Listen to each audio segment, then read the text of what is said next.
The year is 1980.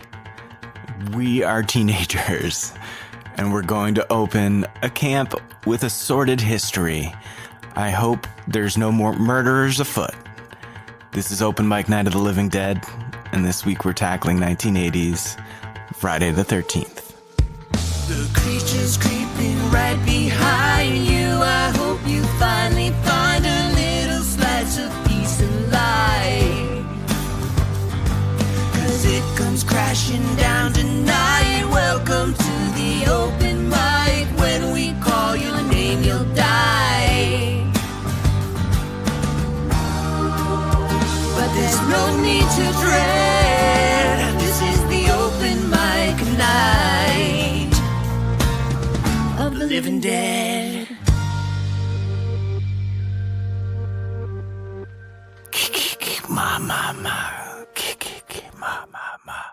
Here we are. All right. We did it. Yeah, we did. We watched Friday the 13th. It was so fun. It was.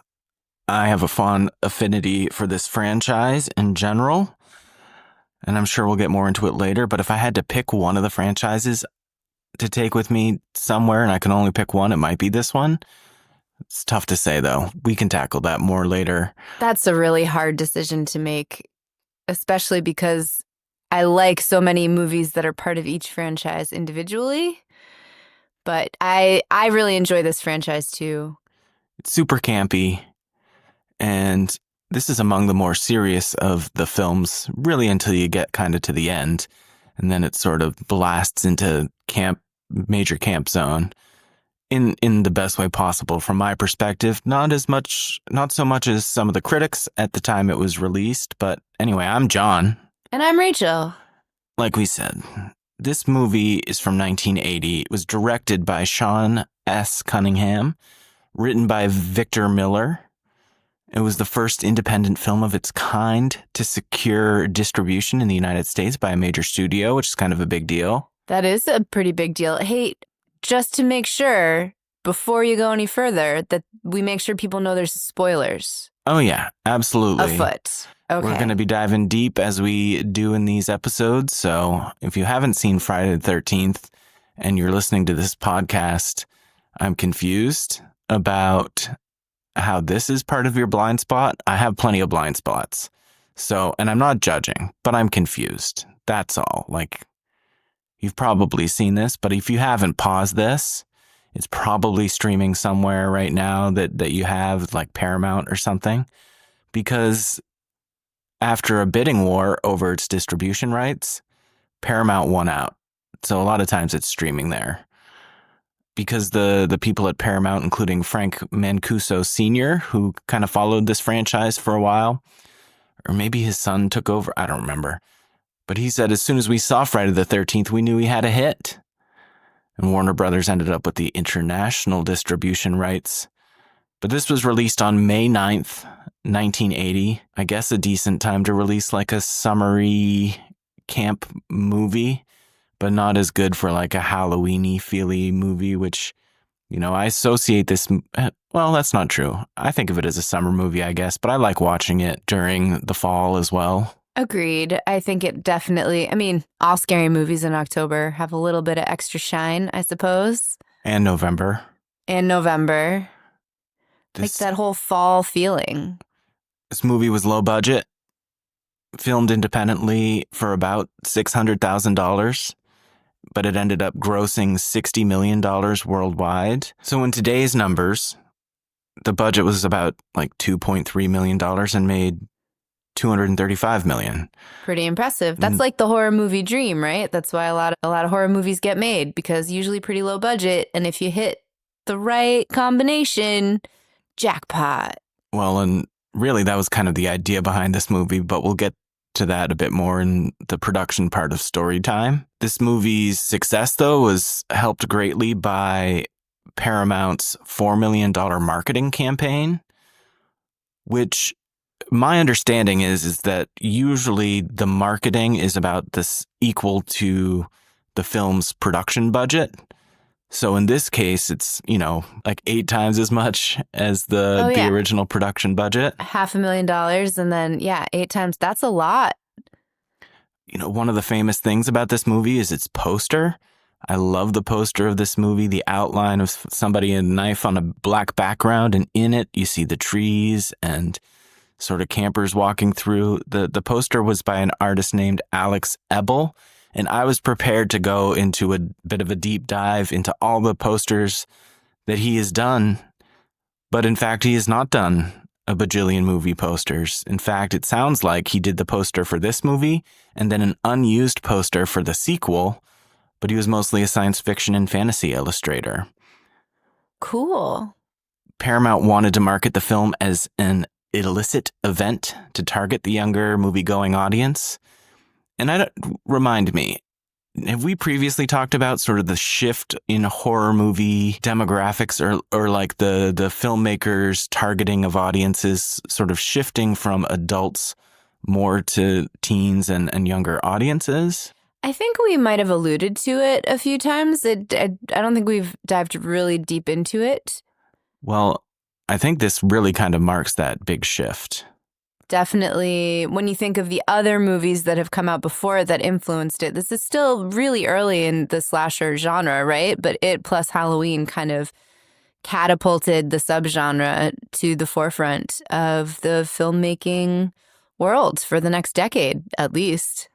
Yeah, because prior to this, really, horror films were more of an adult genre in a large part. Not entirely, there are exceptions, but really, the more popular ones prior sort of to this era were the higher brow movies, in a sense, Exorcist, those kinds of things. Even Halloween, even though it focuses more on a younger group of kids in its cast, is still a bit more elevated, I would say, than Friday the 13th and the slashers that came after. Yeah, I think that's fair. I'm thinking about kind of the satanic panic movies of the 70s. So you've got The Exorcist and Rosemary's Baby, which was a little earlier, right?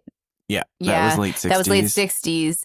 But then you also have The Omen, all of them very grown-up movies. And even going further back to, Psycho, Alfred Hitchcock, like these were not movies for teenagers necessarily. And this one definitely is. I think you're right about that. Well, and this film was no doubt successful. It was the 15th highest grossing film of the year and the second highest for Paramount Pictures.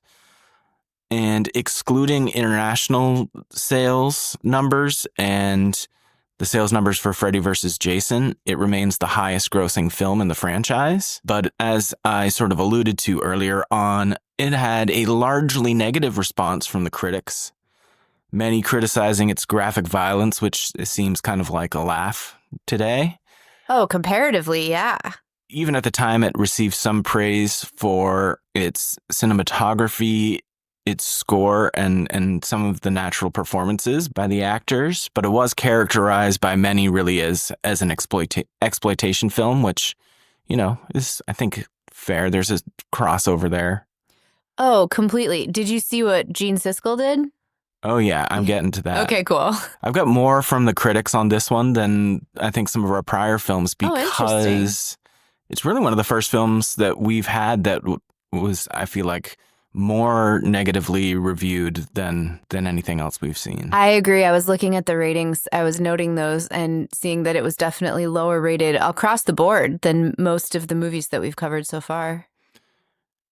1980 was a bigger year for horror than I thought. I wanted to let you know what other horror movies you might have seen if you were looking for that kind of film and heading out to the theater that year. You had Alligator, Altered States, Anthropophagus, Cannibal Holocaust. Oh, man. The Changeling with George C. Scott. Remember The Changeling? The haunted house? He was like the composer and he lost his family and moved to a house that was, I think that movie's pretty phenomenal. I do remember that. Okay, yep. Christmas Evil, City of the Living Dead, which is the Lucio Fulci movie. It's his first in the Gates of Hell trilogy, which we'll get to eventually, or at least to parts of it. You've seen that as well. Sure. The Fog. Ooh. Carpenter's release for 80. Humanoids from the Deep, which we saw not that long ago, hosted by Joe Bob on the last drive-in. That's right. Argento's offering for 1980 was Inferno, and then there was Maniac, Motel Hell, I love Motel Hell. Mother's Day, which if we ever get to Mother's Day, we'll find that it was shot across the same lake as Friday the 13th the same year, and I think they had like a shared cast party even potentially. But we also have New Year's Evil, Nice. Prom Night, Okay. Terror Train, Yep. Love Terror Train. Zombie Holocaust, which we watched not that long ago. Yeah, and I liked that one a lot. More It's- on the exploitation side, kind of, right? Well, it's one of those Italian movies, Right. and it came after Fulci's Zombie, and it also stars Ian McCulloch, just like Zombie did. But it's known by a lot of audiences by its alternative title, Dr. Butcher, MD. But I think when we saw it, it was called Zombie Holocaust. I think it was Zombie Holocaust. A lot of Holocaust movies that year and zombie movies. Just throwing words around. 'Tis the season. I don't know what that means. And last but not least, for 1980, a little film called The Shining. Right. That is a grown-up horror movie. Speaking of, grown-up versus teen horror movies. Definitely. And, I think we can talk a little bit more about this when we talk about themes compared to some of the other movies that we've covered. Not as much here because it's a straight shooter. Yeah. Straight slasher. Variety called the film low budget in the worst sense, with no apparent talent or intelligence to offset its technical inadequacies. Harsh. Friday the 13th has nothing to exploit but its title. And the Miami News praised Cunningham's low-key direction, but said after building terrific suspense and turning over the audience's stomachs, he doesn't quite know where to go from there. The movie begins to sag in the middle, and the expectations he has built up begin to sour a bit. The Baltimore Evening Sun called the movie a shamelessly bad film, but then Cunningham knows this. This is sad. They were doing that before Trump made those kinds of tweets. I thought that sounded kind of Trumpian. Not to get political, but just on how the tweets sound. This is sad. On its violence, The Hollywood Reporter stated, gruesome violence in which throats are slashed and heads are split open in realistic detail is Spoiler alert. is the sum content of Friday the 13th. A sick and sickening low-budget feature that is being released by Paramount. It's blatant exploitation of the lowest order. More locally, the Boston Globe said, unless your idea of a good time is to watch a woman have her head split by an axe, or a man stuck to a door with arrows, you should stay away from Friday the 13th. It's bad luck. What else is there to do? This sounds like a great time. Absolutely. But not then. This was coming out of a different time, I guess. But coming around to what you were mentioning before, Gene Siskel became one of the film's most vocal critics, called Cunningham one of the most despicable creatures ever to infest the movie business. That's kind words. He published the address for the chairman of the board of Gulf and Western, which was the company that owned Paramount Pictures, as well as Betsy Palmer's home city, and encouraged other filmgoers to write to them and express their contempt for the film. He even spoiled the film's surprise ending in his published review to convince people not to see it. That's like the biggest dick move ever. Yeah. Just no warning. Just, can you imagine how many people had the movies spoiled for them by knowing up front what was going to happen? And I guess again, this is not like a Fight Club or some other like Seven, like something where like the ending really changes the experience for you. But still, man, I don't know. That's pretty low. Well, it is interesting as well. Obviously, we're talking about Mrs. Voorhees being the killer and not Jason. It's almost a twist retrospectively. Like at the time, it wasn't a twist. It was just a mystery, right? Right. Because you're not expecting Jason to be a killer. I guess the twist is that it's a woman. But that was done in a lot of giallo films, that the end of the film you realize That's it's true. That's like the most giallo-y part of this is probably the mystery piece of it. And so you're saying that only in retrospect, when everyone is used to Jason being the killer, is it a surprise when you go and watch the first one that it was not him? Right. Right. Okay. But it still definitely spoils the ending in the sense that the whole time you're not supposed to know who the killer is. Yeah, it's supposed to be, you're supposed to wonder. And especially being I'm able to avoid spoilers plenty easy today, and we have the internet where you can find all the information all over the place. Oh, it's the worst. But back then, Gene Siskel was one of the major film critics, I believe, at that time, so it would be pretty easy to come across that review if you were into reading movie reviews before going to see a movie, which I feel like plenty of people would be doing, right? If you're trying to make a decision for your weekend where you're going to spend your $250 or however much it costs to see a movie those days. Siskel and Ebert even spent an entire episode of their TV show berating the film along with other slashers of the time because they felt it would make audiences root for the killer. They should have waited about 30 years where we now have like sort of the anti-hero movies and TV shows. And even just a few years later with Nightmare on Elm Street, where Freddy ends up becoming like hero. Sort of. Kind of. He was a pop culture kind of. Yes, I guess he was. You know what I mean? Like people did root for it. They're like, "Who's your favorite?" Like, he's an evil, but he was child also killer. Yeah, exactly. Or worse, kind of implied. Anyway. But okay. Leonard Maltin, several years later, it sounds like after a few of the movies had come out, called it a gory cardboard thriller. But younger viewers made it a box office juggernaut as one more clue as to why SAT scores keep declining. Oh my goodness. Still, any movie that spawns this many sequels must have done something right. And retrospectively, it now has a 68% positive critic score on RT, but only a 22 out of 100 on Metacritic, which is generally unfavorable.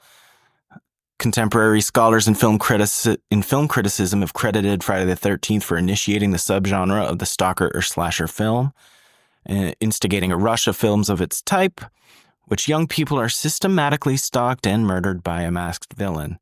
And it is interesting to think, because obviously you had Black Christmas in 1974, which was kind of a seed for this in American film, right? Even though I think that was Canadian. North American film, I guess. And then you had Halloween, which kind of solidified the template. But that could have been it for like 10 years for that kind of movie, right? It was only them taking sort of this idea, starting the slasher film and kind of moving forward with it. And then Friday the 13th success is what really spurned this explosion of the slasher genre, especially in the 80s.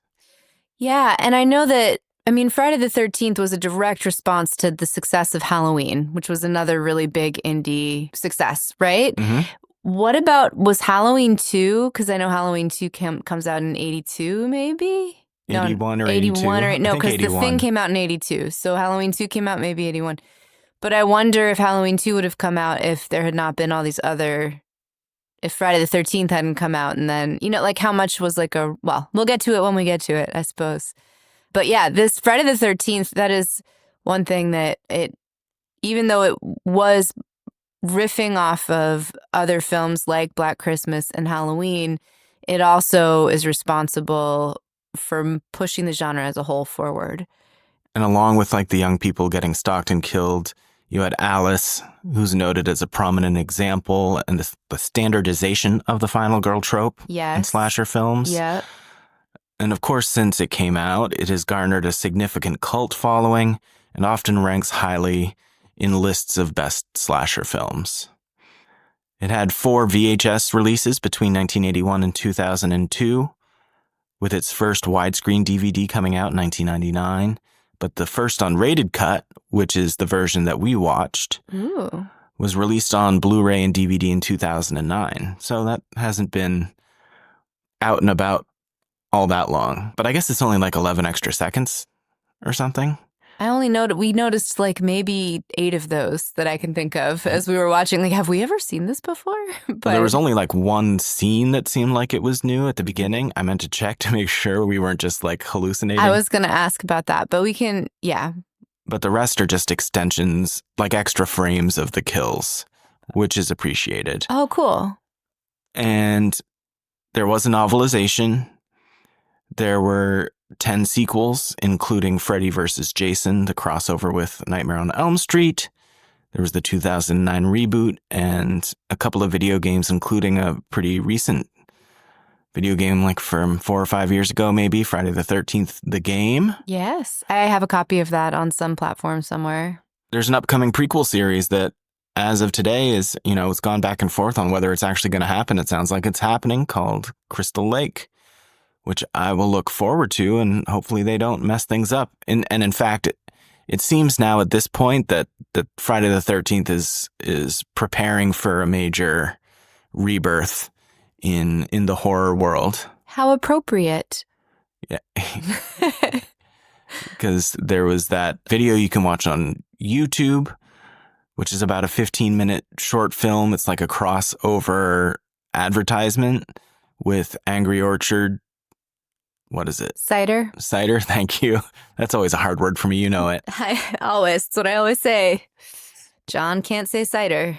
It's not that I can't say it. It's John can't remember the word cider. Yep. Yep. Among say that many. all the time around here. Especially during the fall.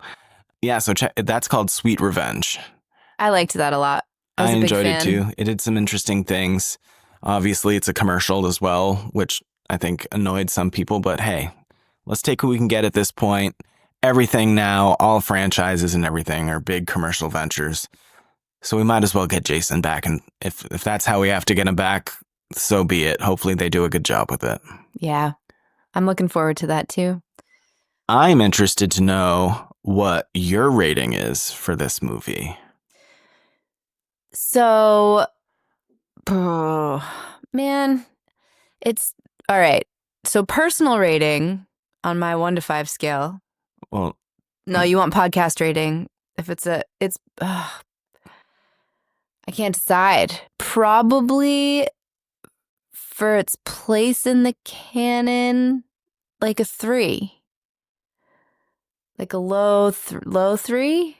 I'm going 2+. Because I don't like this one as much as I like some of the other. This is not my favorite film in the franchise. And while enjoyable, I only gave it personally only gave it a 3.5 out of 5, which is like my personal, and we had different ratings. But for the podcast, a high 2. Yeah, that's what I was kind of on the fence about. I do this every time with these movies, but I guess, I would guess a high 2. This would not be one of my desert island movies.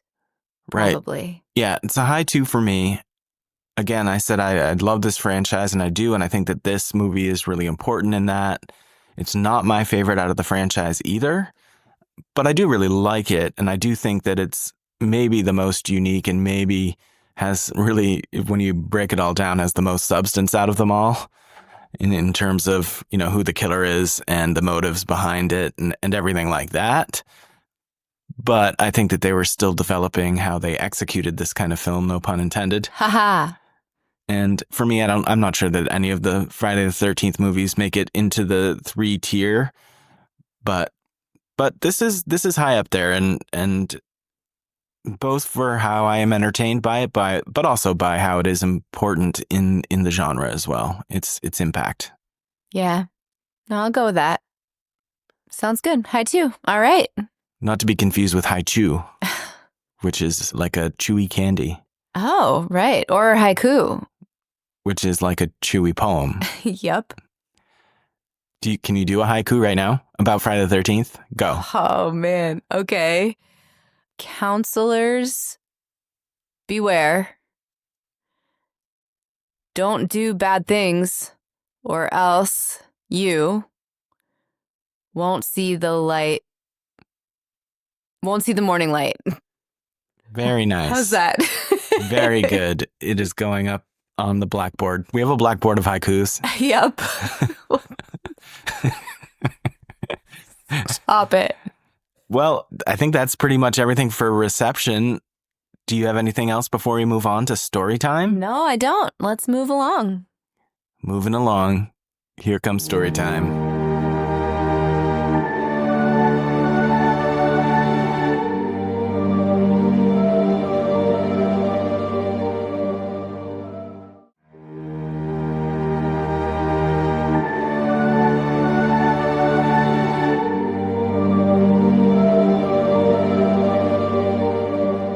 comes story time, here comes story time, right down story time lane. I know we're not quite there yet, but we're getting close. We sure are. We're going to make an announcement near the end of the show about that. Oh man, we're getting close, getting in the mood for the season. But I'm excited to hear your summary for this film. Pretty simple. This is a pretty simple film. A group of teenage camp counselors are stalked and murdered by a mysterious, relentless assailant while trying to reopen an abandoned summer camp that was the site of a child's drowning. Good, right? Real good. I mean, Nailed it. I just combine it from other people's, so I guess that's an original work, derivative, but original. Directed and produced by Sean Cunningham, who, what was he called? One of the most despicable creatures ever to infest the movie business. Yes, Sean Sexton Cunningham is an American film director, producer, and writer born in New York City, raised in Connecticut. Is that how you say it? Yeah. He did his undergrad at Franklin and Marshall College and earned a master in fine arts from Stanford. He started out working as a manager for various theater companies, including the Lincoln Center in New York City.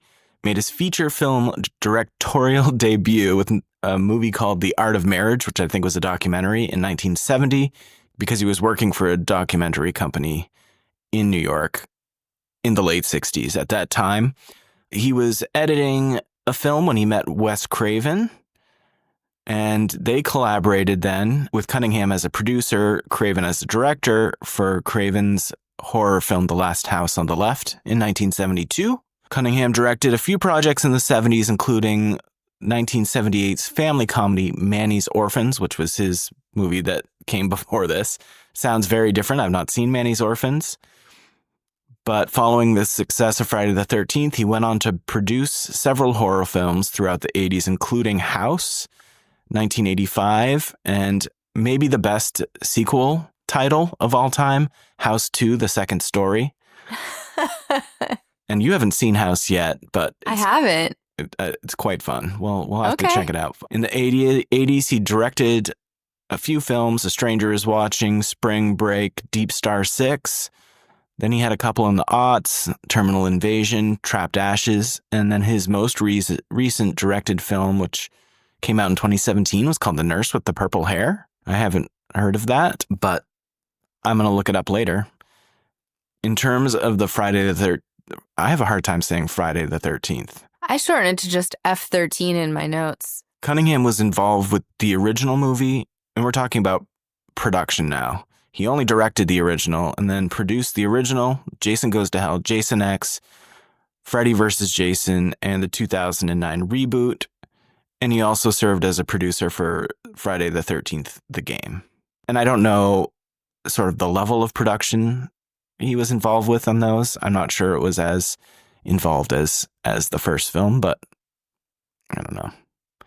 Like you said, Victor Brooke Miller was the writer. What's up with the middle names? I thought it sounds more professional. Okay, all right. And okay, John. I won't call you by your middle name. John Beautiful Smith. Yep. Victor Miller is an American writer for film and television. Listen, Rachel Caddy McNasty.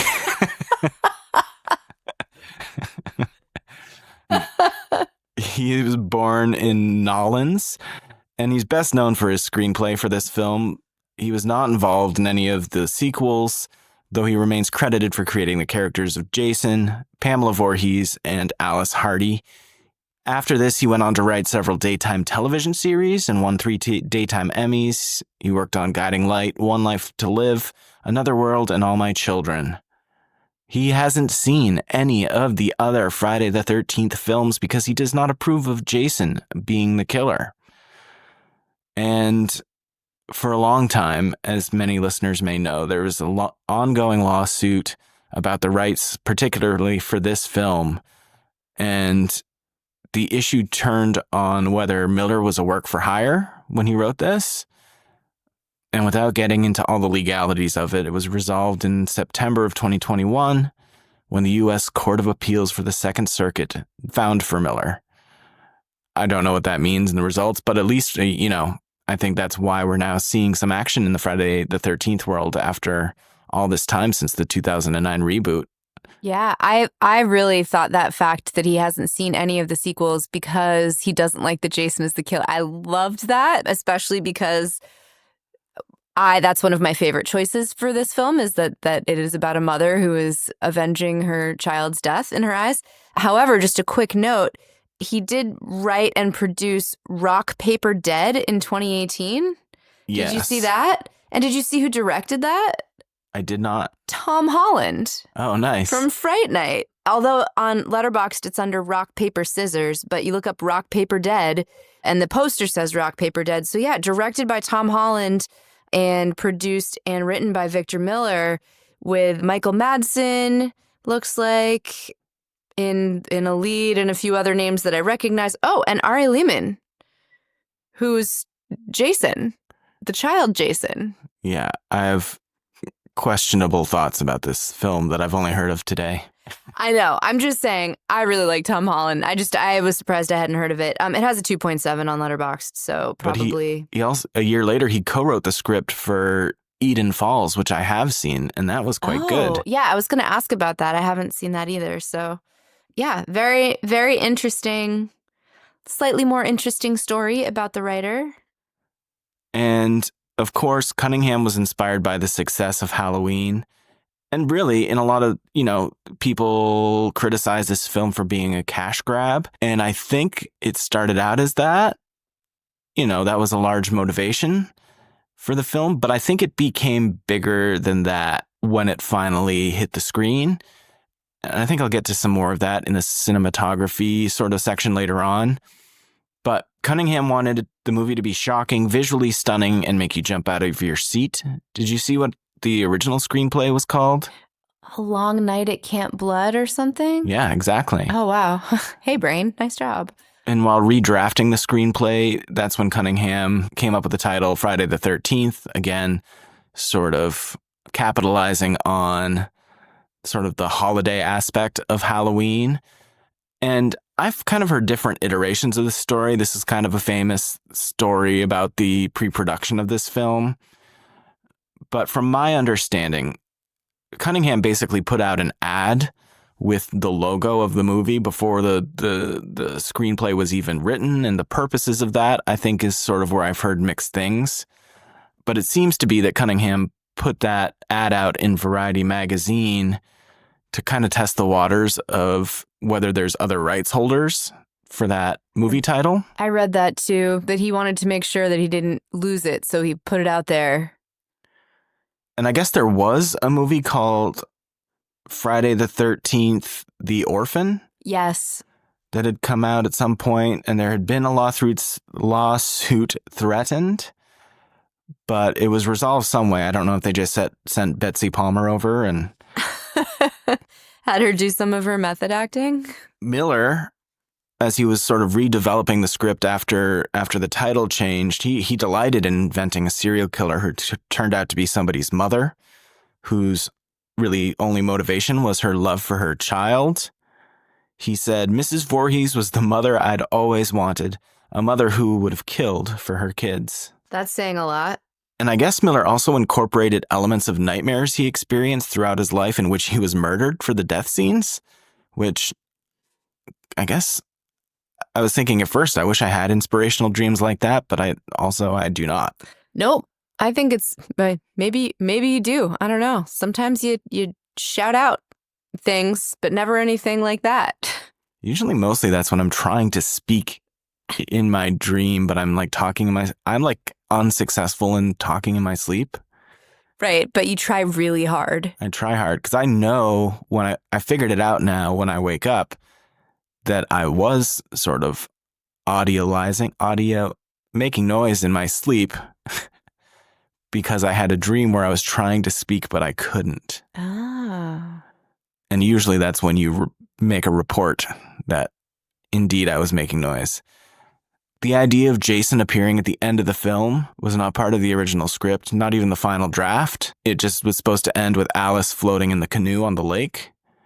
And adding in Jason, I guess, was suggested by Tom Savini, who had just seen Carrie in that movie, without spoiling anything, has a bit of a jump at the end and thought that that would be good.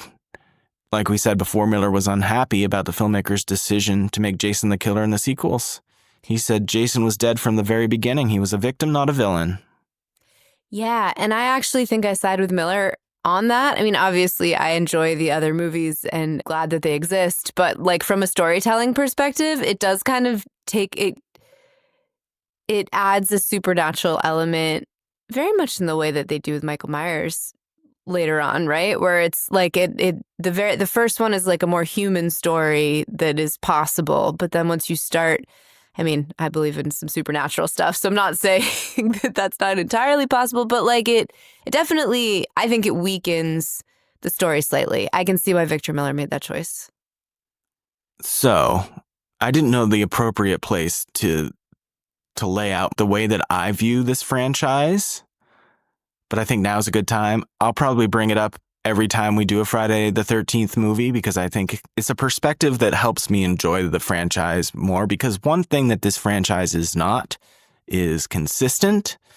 And I think really when you get to the later films like 8 and after or whatever, they kind of really go with the flow and the fact that it has not been that consistent. Yep. But really in the first 3 or 4 films, there are some major inconsistencies in terms of the overall lore. And I think especially starting at the second film, I kind of look at all of the movies as a story about a serial killer or a monster killer that's based on some sort of reality that exists, but it's a campfire story. And so all of these sequels are kind of a series of campfire stories about the same killer, and that's why you have all these sort of inconsistencies. And that and it's even in the second movie that they start that sort of, it's in several of the movies that the counselors are sitting around a campfire and telling the story of Jason to sort of give that exposition. Yeah, no, that's a really good way to look. That's a good lens to view it through, I think. And I'll say a couple of little things on casting, but let you dive into really more of the characters. Yeah. They were not looking for great actors. Cunningham was looking for anyone that was likable and appeared to be a responsible camp counselor. They needed to look good, read the dialogue somewhat well, and work cheap. And he wanted actors that could behave naturally in front of the camera. At least 4 of the actors had previously appeared on soap operas, and producers originally wanted Sally Field for the Alice role. I saw that, which is interesting. Same vibe. They very quickly realized they could not afford a established high-profile actress.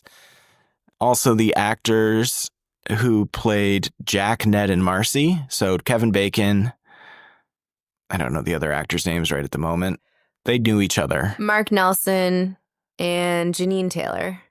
They all knew each other from previous stage acting work and sort of had an initial chemistry, which is interesting because they are introduced sort of all together, the 3 of them in the truck. They're the first of the counselors we see after Annie, who never makes it to the camp. After poor Annie, yeah. No, that's true. And when we get to Betsy Palmer, when we get to Mrs. Voorhees, I'll say a couple of things about her, but hit me up. Yeah, so kind of just going through as the plot introduces us to these characters, you've got, well, the camp counselors in 1958, Barry and Claudette, didn't know their names, but their names were Barry and Claudette, so R.I.P. That is a 1958 series of names if I ever heard one. It sure is. And then we've got Annie, who's played by Robbie Morgan. She is so likable and so confident, and I'm so bummed. I was so bummed when we watched this maybe 2 years ago when we started kind of this journey in 2022. I remember just being so sad that she died so soon because she's so great, but she had training as an acrobat, which helped her when she had to leap out of the moving Jeep. Robbie Morgan retired from acting in 1984 and married the game show host Mark L. Wahlberg, not that Mark Wahlberg. Not Mac Wahlberg. Not Mac Wahlberg from Boston. Also, Annie is taking a truck ride with Enos, and it is spelled E-N-O-S, not the way we thought it was spelled. The way you thought, creepo. What? We looked at each other and agreed that it was penis without a P. You verbalized it. I did, and I was wrong. It's Enos, so more like Amos, like the OS where the O is a schwa sound. Anyway, just thought you would want to know that. I bet that guy would make good cookies. We've got Ned, who's played by Mark Nelson. Is it Ned? It is Ned. That's what I have. That's what I saw and all the things I was looking at. I'll take your word for it. He's the original, like the practical Joker victim, and he's kind of our goofball and then eventual victim of the killer, which becomes a trope. This is the first time that really shows up. He shoots an arrow towards Brenda and then want to see my trick shot. So kind of goofy. He also, all of these characters have more depth than I think future slasher films have. They have what a lot of 80s films have that we appreciate in terms of character development. So Ned, we see him kind of trying to show off and get attention. We see him watching Marcy and Jack as they're walking and being kind of jealous. And it's kind of implied. Marcy says something to Jack later about it. But, so yeah, he's the practical Joker, but also there's a little bit of depth there. The actor, Mark Nelson, Princeton graduate, student of Uta Hagen, acting Bless you. teacher. I've got her book on my shelf. A prolific theater career, so lots of theater and television. And now teaches acting at Princeton, which I thought was kind of cool. Well, it's interesting, before you move on, in terms of the character development, like you're saying, I think a lot of the criticisms that this film got, I think slasher movies became more of what the criticisms said about this movie. But I think you're totally right that the at least the first few Friday the 13th movies presents a cast of characters that you start to care about in some way. Yeah. But it does flip eventually, where they really do become more fodder for just caricatures. Yeah. Right? Fodder for the killings. Yeah, exactly. And I can think of in other Friday the 13th movies or other slasher movies, you can think of, the jokester and the dumb bimbo. And eventually it becomes memeified and becomes a meta part of the genre. But here, we really do, these characters do kind of have, there's a warmth, right? Jack, Kevin Bacon. I just wrote, it's Kevin Bacon. I don't need to talk about that. So prolific, there's the 6 Degrees of Kevin Bacon game about him. So how many degrees are you from Kevin Bacon? Probably 3, if I really thought about it, because I have a relative who has written and directed movies. And so he probably has either been in a movie with Kevin or has either worked on a movie with Kevin Bacon or 100% has worked with actors who have worked with Kevin Bacon. Fair. So 3 minimum. I am 1 degree from Kevin Bacon. What? Do tell. Well, you know this. I've forgotten more than I know about you. There was a part of a chapter in my life, right, where I was a server at a restaurant on the Upper West Side of New York City, which is where Kevin Bacon and his wife Kira Sedgwick and their children lived. And they came into my restaurant fairly often, and I waited on them once, and they were very nice. That's right. I remember you telling me that now that you have reminded me. You told me once. If I remember correctly, they paid with Kira Sedgwick's credit card, and I'd never held a credit card that was that thick and heavy. And I had suggested the special of the day, as I was, required to do as the server, which I think was some sort of shrimp salad, because this was lunch. And Kevin Bacon ordered the special. And I think he made some sort of a joke when I came to ask how everything was. He said, "Hell of a sandwich." I mean, nope. Hell of a salad. Oh, nice. And kind of hell of a salad. Oh, that's great. Did we see Kira Sedgwick in something recently? Yes. With the children? There's children? Called Villains. I really liked that movie. With Pennywise actor. Yes. I liked that movie a lot. Also the actress who's in so many things, Monroe. Micah Monroe. Micah Monroe and one of the Skarsgård boy. Bill. Is it Bill? I think. I Who's think so. Pennywise? I can never. There's a lot of Skarsgård brothers. Although 4 of them. he's the one who seems most prolific in our genre, so we should be able to get that eventually down. He is. Although we have seen his brothers and his father in plenty of things. Anyway, we liked that movie. Villains. Enjoyed that. So yeah, Kevin Bacon. Jack is not. Jack has some development, but really he and Marcy are just a thing. Right? Like, I don't think he has a lot. I don't think we know as much about him as some of as the others. But, very likable, very personable, and cool death scene. He does have that scene with the motorcycle cop. Oh, that's right. That's a great pretty scene. Good, where he's kind of like messing with the bike and sunglasses and just kind of. Man, you just go up and like touches the cop's radio as they start talking on it. He's like, oh, what's this? Like, no way would you do that now. That is a fun little development scene. Good call. I forgot that. It ends pretty comically. If it'd be easy to miss, but it seems clear to me, and maybe I'm wrong. If the actor who played the motorcycle cop is still alive and out there and listening right now, please send me a DM or something. Is that a thing? DM? Yeah, that's it, baby. Yeah. Send me a message and let me know. But it appears to me as if he has not really ridden a motorcycle before and struggles quite drastically trying to get out of that camp. It kind of takes away from his authoritativeness, but I don't think they were going for much authority with him. Maybe that was like an acting choice. An acting choice? Yeah, Maybe. Maybe it was like, oh, look at this goofball cop, who, by the way, I did write down one of his lines, and he says, where is it? We don't put up with any weirdness around here. Where is it? Oh, we ain't gonna stand for no weirdness out here, says the sheriff, and then almost falls off his motorcycle. Yeah, I think an important thing to note plot-wise is that the sort of surrounding towns know about this history with the camp that, Jason drowned in 57, which led to some murders in 58, and they mentioned some fires, which they don't really... And the water going bad, yeah. And so there's like a curse on the land. Oh, yeah. We'll talk about that in a minute, right? Mm-hmm.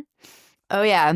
Let's continue with our counselors, though. We've got Bill, who I always write little notes to remind myself. He's the one that kills the snake, which it was actually killed. That was not special effects. So very, very common in those days for lesser animals. I'm making finger quotes here to not be taken care of. So would certainly not happen today. We don't approve of it happening then. Absolutely. We have a snake in the house. It's a very nice snake, just sits in its cage most of the time. We had a friend over the other day who had never been here before, and I was mentioning to him all the different animals we have right before he entered. I should have mentioned it maybe sooner.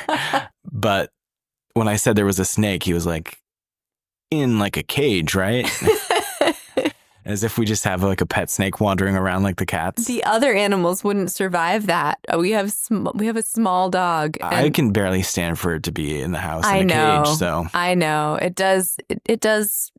People don't like snakes. That's true. However, in comparison to the other movie that came out in 1980, Cannibal Holocaust. I was just thinking about that. The snake killing is fairly mild. But anyway, the one who kills it is Bill, played by Harry Crosby, who is Bing Crosby's son. Yes. Oh my goodness. I forgot about that right till you just mentioned this. I was so excited about that. And then after this movie, he retired from acting and became an investment banker, which is one of the fields in which I worked, not investment banking, but in finance for a long time. And so I thought that was really cool. Kind of like checked it out and then went into investment banking and is, head of investments or CEO at, I don't know, Credit Suisse or something, some big company. Probably because Bing Crosby saw this movie and was like, you are to never act in another film again. I know. I grew up on old musicals, and the thought of Bing Crosby's son being in this is pretty great. I think he's one of the younger sons, because I think he has five sons I saw. Maybe should verify, but maybe he's like a younger kid, rebelling against dad's buttoned up image. I don't know. I have no idea. I know nothing about the Crosby family, but I thought that was cool. And he also had the line, "How do you call a snake?" which is pretty good when she's in there. She's like, "Call it." Like, okay, how? All right, we've got Marcy, played by Janine Taylor. Again, character development, which I wrote in all caps, but she describes her strange dreams about the rain in like a really sweet and poignant moment. Oh, yeah, the rain blood dreams. Yeah, when she's talking to Kevin Bacon, and it's like a very, again, like why... I don't know that you would get that kind of look into a character in a slasher even 5 or 10 or 15 years later, right? Like it wouldn't be nearly as serious and sweet. These kids have some depth to them. And that dream sounds kind of psychotic. I mean, yeah. But then again, well, and what did we know, though? That the writer put his own dreams about death. I bet that was one of his dreams. Could be. And she did some she's done theater and television work. But yeah, again, no big stars other than Mr. Bacon.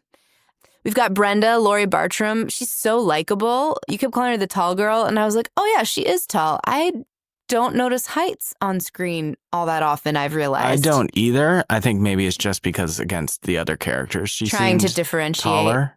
She's more slender. I mean, none of them are not slender. She's but a ballet dancer. So there that makes go. sense. She's a ballet dancer and soap opera actress. She left film acting after this movie. She had 5 kids. Crosby called her up and was like, I've seen the movie you're in. You're to never act in another movie. I really liked her character a lot and had a good vibe from her. Sadly, she died in 2007 at age 49 from pancreatic cancer. So that was really sad. And then our final camp counselor, Alice, played by Adrienne King, our final girl. Alice Hardy. She is great, very likable, girl next door vibes, which is what they were looking for. There's a weird romance implication between her and Steve Christie, the owner of the camp, who looks to be about like 10 years older than all of these counselors. Like, it's hard to say. He like touched her face kind of weird, and she was like, no. But it did seem like there had been something more, though, that yes, was reciprocal in some sense. There was, adding again to the depth that this is not just just a nothing throwaway. Else comes of that. Yeah, they don't do anything with that.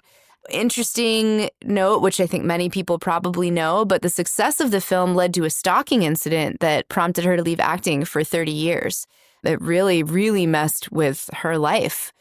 And I think 30 years ago, well, hold on, 1980, I'm 44, 45 years ago, I don't think people understood stalking as much because now, well, we live in a very, very different world, but that must have been really terrifying for someone at that time. I did not dive too deeply into it. Were you asleep? I was half asleep. I did, but I heard her talk about that because we watched part of a convention panel. I almost said convent. Yep. Very different kind of panel. And it was like her, Betsy Palmer, Victor Miller, Tom Savini, Ari Lehman. Mm-hmm. I think there might have been one other person. Yeah. But she was talking about that briefly, about how terrifying that was for her and how not seriously it was taken, like, because of the time. But she still had a really fascinating, interesting career. She went into visual arts after that for a while. She did return to entertainment, I think, in the oddies, with voiceover and automated dialogue replacement work, so doing voice work. She also became a winemaker, sold Friday the 13th Crystal Lake wines, which I didn't know there was such a thing. And she does horror cons, which is great. And I think if in the future our time and lives and budgets allow and we attend more cons, which is something I know we'd really like to do, she would be someone I would love to meet. I just not just because of this character and because of her role, but just also she seems like a really interesting person who has done many different things in this world and then come back to it, but really seems to care about the fans and appreciates and honors the role that she plays for all these millions of people she's never met, right? I like her a lot. And she's attached to the new prequel series. What I was gonna say. Oh, sorry, that was the last thing I wrote down. At least rumored. It's really unclear right now what's going on with that, but it does sound like she has like a recurring role of some sort. It couldn't be as Alice. Obviously, this is a prequel series, so right, exactly. But pretty cool to have her attached. If very that's neat. She did show up in the opening of the second movie, right? So has a part in the sequel, which we will talk about more when we spin it someday. And then there's a few other cast members. There's Steve Christie, the owner of the camp, played by Peter Brewer. Didn't write anything down about him. Jason, played by Ari Lehman, who we talked about. Jason's birthday is Friday the 13th. Yes. Your birthday is very close to his birthday. True. Because it's in June. Yep. So I never put that together before. He's a Gemini. Yeah. And Good. sweet. Wow, that explains a lot. Also, the other thing that they make a point to bring to the audience's attention in that movie is that it's also a full moon. Yes. So it's Friday the 13th, June Friday the 13th, full moon, Jason's birthday. Just the planets aligning for disaster. And somehow the maple trees are turning red, but we won't talk about that because they did not film in June. Let's see. All right, 2 more characters. Crazy Ralph, played by Walt Gordy, who we can talk about kind of as I touch on some of the plot points, but such a cool character. And at one point, the cop mentions that he has a wife. And we both just looked at each other like, Ralph has a wife. What is his wife doing? What does she think about Ralph going out and talking about doom to the teenagers who are driving through town? So many questions. He's right, though. He is right. That is like, well, how did he know? Like, is he psychic? Is he receiving messages from God? Has he just been watching Mrs. Voorhees? Let's talk about Mrs. Voorhees, Pamela Voorhees. Betsy Palmer.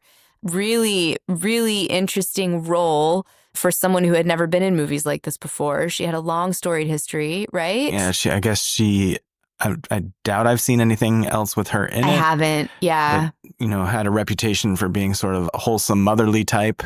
I mean, I guess she's got the motherly type here as well.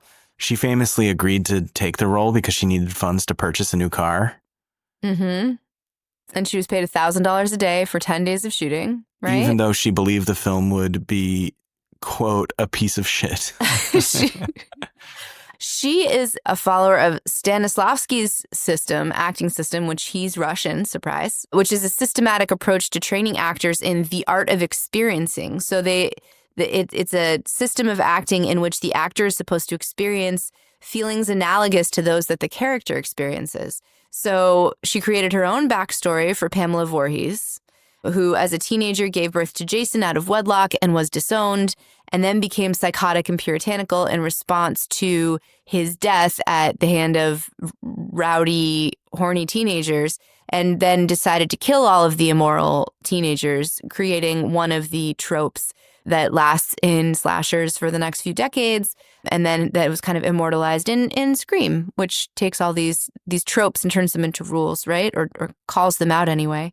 And this, her acting method came into play when they were rehearsing a scene for the fight sequences where she was fighting with Adrienne King, and she actually slapped her in the face, and King started crying and told the director, like, she hit me. And Betsy Palmer was like, yeah, we're rehearsing. What? Like, because that's what they would do in theater. Yeah, and from what I read, it sounds like Palmer had told King she was going to do that.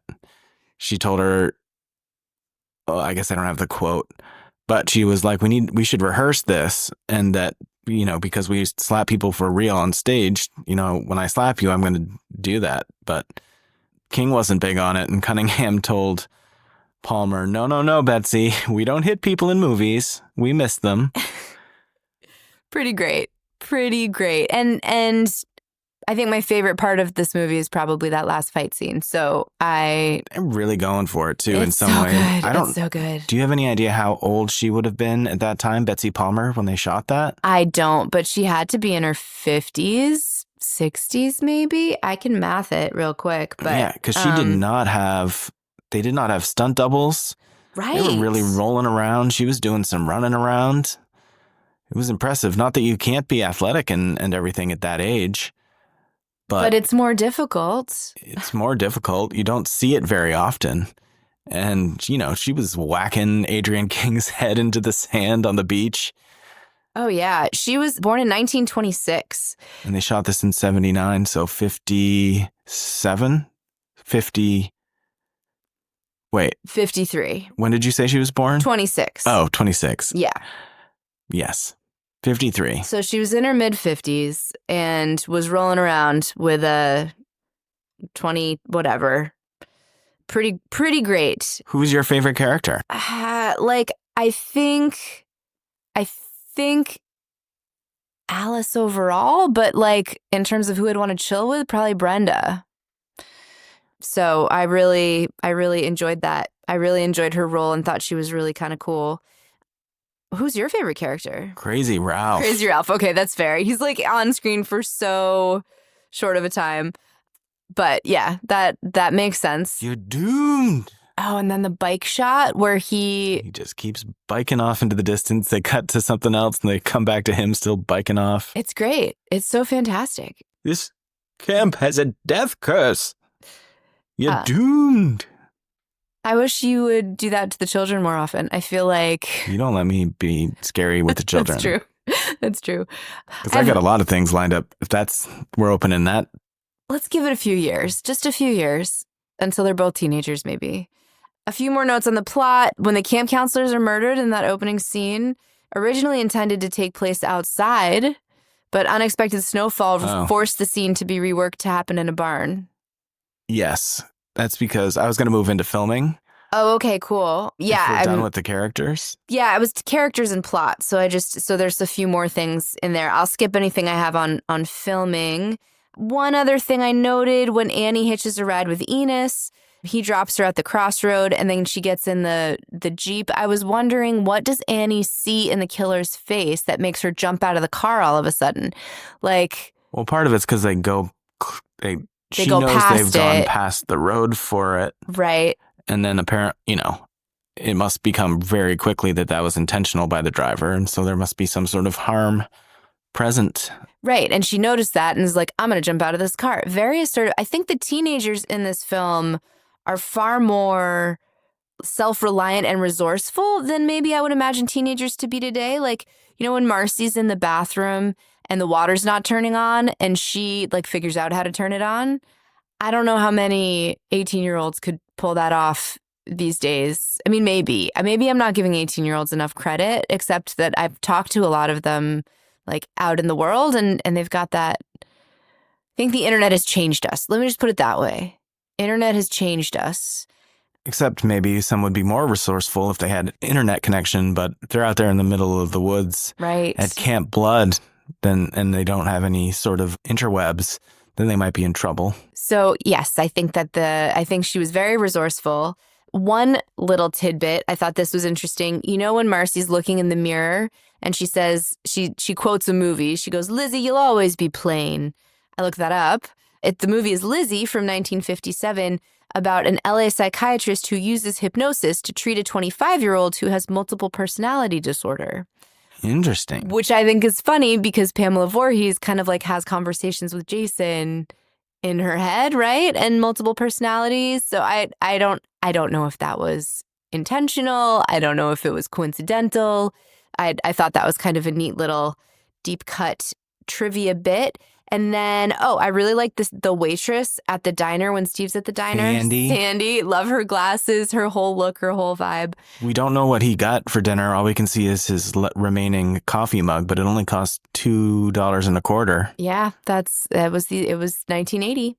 And then the only other thing I wrote about the plot and the characters here is the fun little narrative trick where the cop gets called away and Steve has to walk the rest of the way back to the camp. The cop's going to drive him there, but then, oh no, he gets called to another thing. I just thought that was a nice way to do it. It served its purpose, but it didn't feel too forced or unnatural. So I thought, I think the writing in this is really good. Yeah. In terms of filming, it was shot in and around the townships of Hardwick, Blairstown, and Hope, which are all in Warren County, New Jersey, beginning in early September of 1979. The camp scenes were shot on a working Boy Scout camp, Camp Nobibosco. Nice job. Nobibosco in Hardwick. And like you mentioned, the weather on set was bitterly cold at times, leading to the opening scene of Barry and Claudette's murder, which was intended to be a lakeside scene, being moved inside to the barn. And, by the end of the filming, it was very cold a lot of the time, but supposedly Cunningham, the cast and crew maintained a very pleasant attitude throughout. Annie's scenes were filmed in a single day. Reshoots and additional photography went into November of 1979. And the only other thing I had was about the fight scene between Betsy Palmer and Adrienne King. It's funny because I did write down the thing about the red leaves on the trees. I have to say that being a plant nerd, which is one of my special interests, is plants and identifying them. And if you go for a walk with me in the woods or even just down the street, I will point out the different plants. It does make it fun watching movies and trying to identify what season it is and what part of the country they're in. I guess it takes me away a little bit, but a couple things on themes, but not a lot. Yeah. Yeah, because so basically the teen sexuality, right? That this leaned even harder. Halloween did this a little bit where Laurie's more salacious friends ended up getting killed first. But this popularized the trope of teenagers suffering violent murders after having premarital sex. This started Texas Chainsaw Massacre, Race with the Devil, also in the 70s, kind of also had this theme. But I would say compared to Halloween, it has the same amount of sex in it.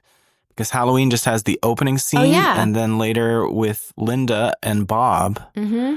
And in this movie, you have the opening scene with Barry and Claudette, and then later with Jack and Marcy. Also true. However, there is Strip Monopoly. Classic. I always play that. Another reason why Brenda's one of my favorites, because she just makes it happen. She's like, this is great. I usually play that, but alone. At night after y'all in bed. Someday I'm going to stay up and just peek around the corner from the top of the stairs to see all these fun things that you're doing while I'm asleep. Fun fact, I always win and I always lose. You are such a Gemini. Let's see. So teen sexuality, that's the big thing. And then some of the gender themes, a middle-aged mom being the villain is definitely a twist. Although, as we've said, in Giallo, it isn't always a twist. In Giallo, there's sometimes like an unexpected killer. There is some writing about this in that book you got me for Christmas, Men, Women, and Chainsaws by Carol Clover. She calls it the most dramatic case of pulling out the gender rug in horror film history, which I thought was pretty cool and made me want to finish the rest of the book. And also made me think about Sleepaway Camp as well, but that was after this, and so I don't know if that's included. It is interesting that Mother's Day was being filmed at the same time on the same lake. Yes, and this film explores the monstrous feminine, kind of like Psycho, but reverses it, where in Psycho, it's a son kind of avenging or channeling the mother. Here we have the mother avenging or channeling the son. Also, given that we just talked about The Descent, Friday the 13th is a film about grief. Yeah, you should have talked about that in our encore. I should have, but I didn't even think about it. And I didn't, because I turned to you when we watched it this time. I was like, this is about grief. It's about a mother who has lost her child and has gone crazy cuckoo banana pants over it. And she's now processing it by murdering everybody, which, it's not the healthiest way to cope with grief. But I think, and that's why I understand why a writer might not want to see the sequels in which that fact is taken away, or not taken away necessarily, but is kind of undermined by having this supernatural return of the son, right? Because that is what would be expected, and having a murderous mother is not expected. I can't remember if I've talked about the class I took on murdering mothers. I think I have. In undergrad, I took a class about murdering mothers in literature, because there are many over the years, but that idea of a mother that kills. Anyway, I could go. That's the one that's kind of really interesting to me about this, and probably what I like the most about this movie. And then also, in terms of just a wider theme, just the slasher prototype. This is not the first slasher, but it established even more of the tropes than Halloween, and firmed up some of the tropes that Halloween kind of put into play, like the final girl.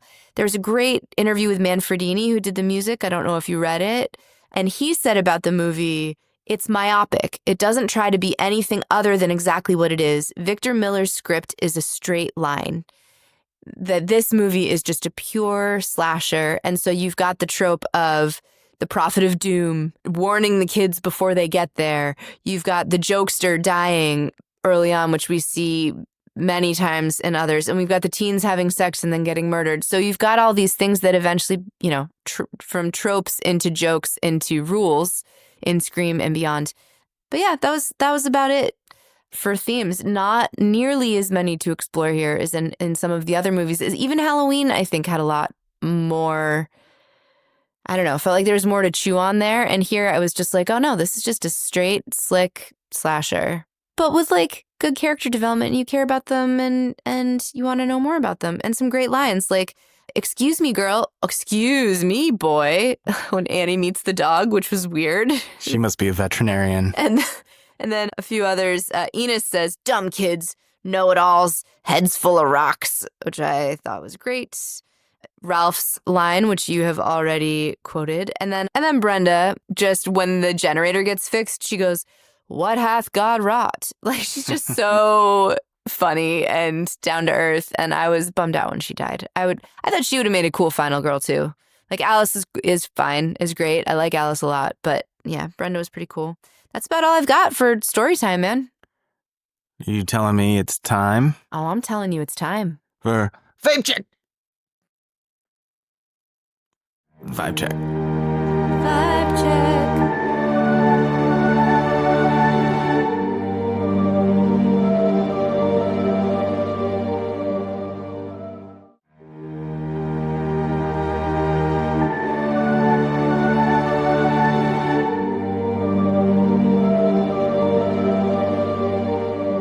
Welcome back to the show about movies, the movies that are scary, and that's how we got them. They got here because the vibe is so scary. This is the vibe check. Don't call me Harry. We'll get to him in a minute. But first, we're going to talk about cinematography. In some ways, I have less. In some ways, I have more about cinematography than I have other weeks. Less about the cinematographer himself. Cinematographer, director of photography was Barry Abrams. Barry, in the opening scene, who died, was named for Barry, our cinematographer. He hails from Amarillo, Texas, or if you are from south of the border, Amarillo, Texas. It means yellow.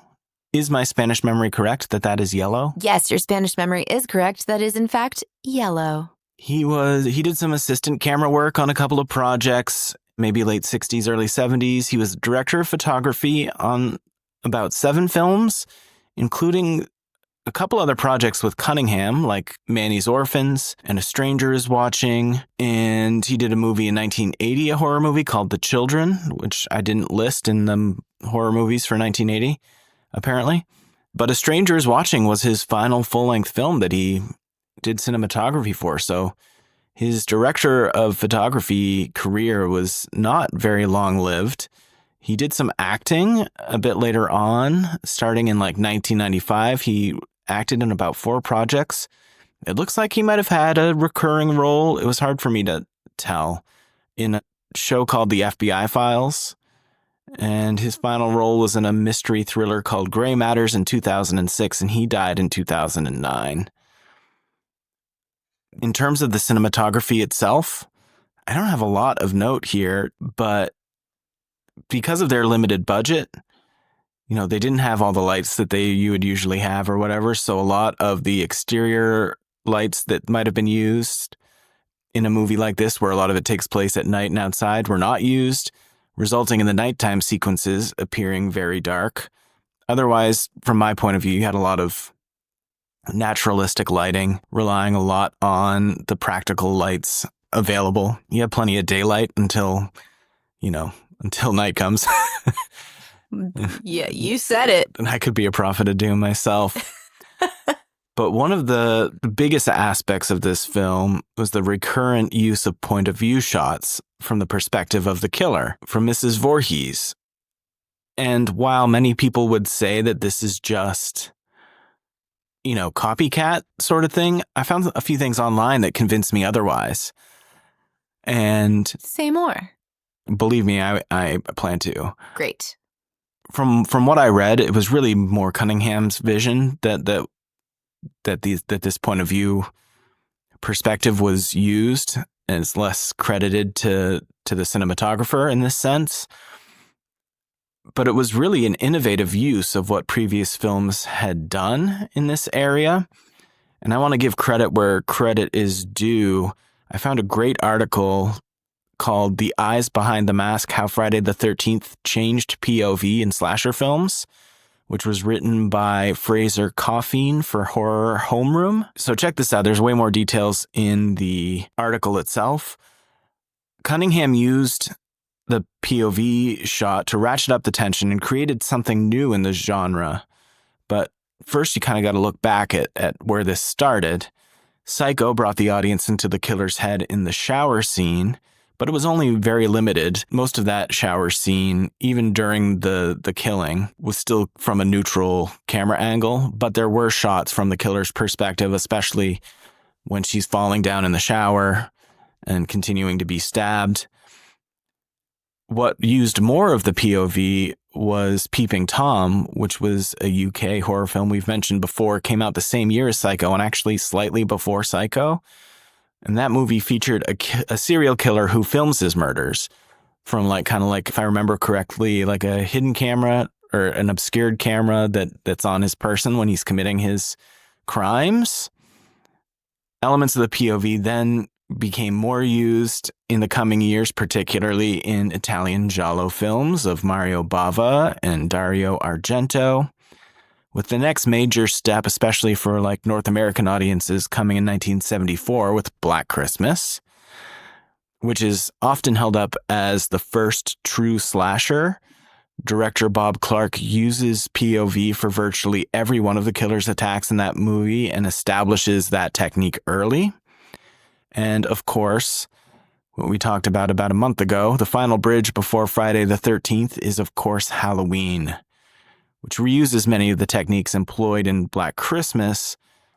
But Carpenter does not rely heavily on the killer POV, and really it's only used in that movie in the opening sequence. I was just going to say, just in the opening where we've got young Michael Myers.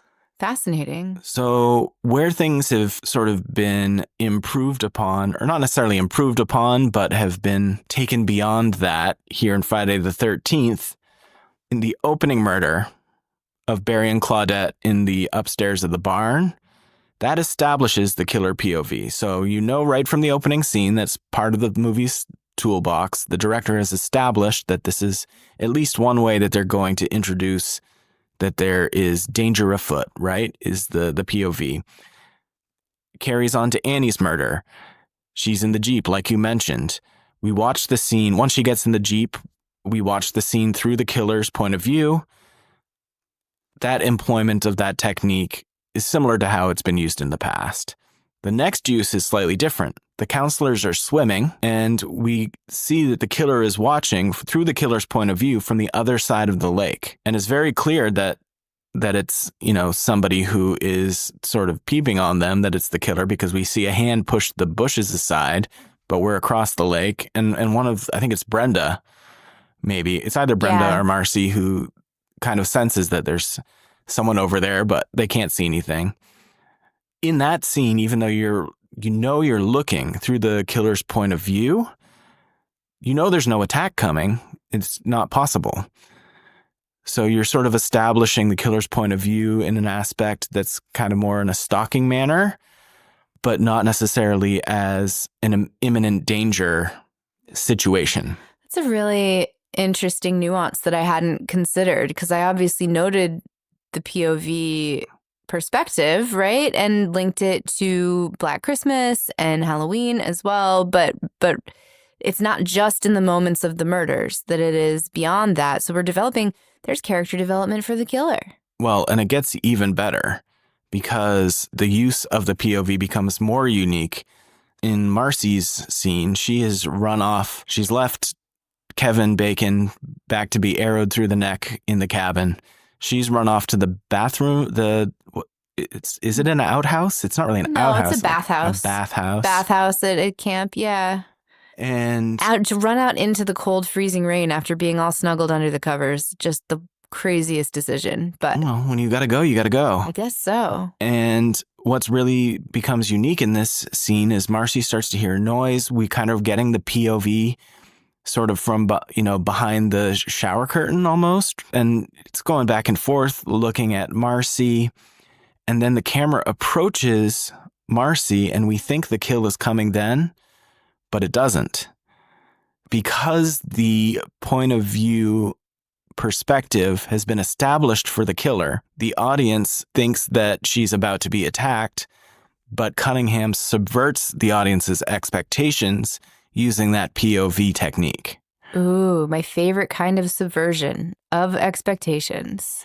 And then he doubles up on this with Bill's murder. Bill goes off to try to fix the generator after the power goes out. He's sort of like hunched over, right? And back to the camera. And the camera's coming up behind him, making the attack feel imminent. But when Bill turns around, there's nothing. Right. So this use of establishing the killer's point of view at the beginning of the movie and then using that to subvert the audience's expectations was the major innovation here, raising the tension in all scenes, not just the attack scenes. And then I pulled one quote from this article. It said, like the victims in the film, we don't know when it's coming or where it's coming from, and the result is a big part of the tension of Friday the 13th.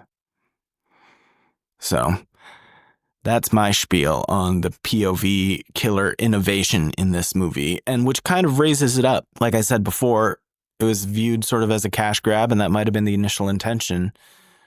But some of this creativity and innovation is really what raises it above that and makes it its own success. And that's what we see in a lot of these horror movies, that especially the earlier ones, like earlier in the career of these directors like John Carpenter and Wes Craven, that working with a small budget forces you to be clever, right? I'm thinking about Fright Night here too. That working with a small budget means that you have to be clever and creative, and then you come up with things that end up breaking new ground and then becoming the standard. Let's see what my notes for cinematography are. Cool exterior shots of Counselor Camp. And colors. Bright basics against a woody green landscape.